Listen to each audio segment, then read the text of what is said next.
Good morning everyone and welcome to my vlog. This is Jovi and welcome to my garden. Look at this exotic black bat flower that also known as Stacca chantrieri. These make remedies for internal bleeding, diarrhea, swelling, and wounds.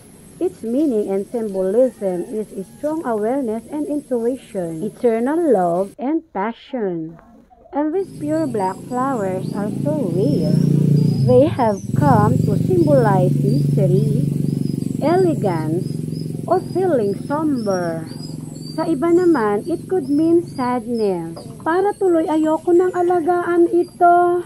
Dahil ayoko ng sadness. At eto pa, believe it or not, may ibang pinaniniwalaan ito na kung pakatititigan mo, yung bulaklak na yan na may bilog, maaari daw itong mag-invite ng evil spirit. Iyon naman haka-haka lang at pinaniniwalaan ng ilan. Meron din siyang whiskas na parang sa pusa, kaya nakakaaliw din naman sanang pagmasdan. Pero sa aking nalaman, parang gusto ko na siyang ibalik kay Sister Grace. Buti na lang, I'm Christian. So, yun lamang po yung mga ilang natutunan ko tungkol sa exotic black bat flower. That on top of that, ang lahat ng yan ay palagay lamang. So, yun lamang po. Thank you for watching and follow for more.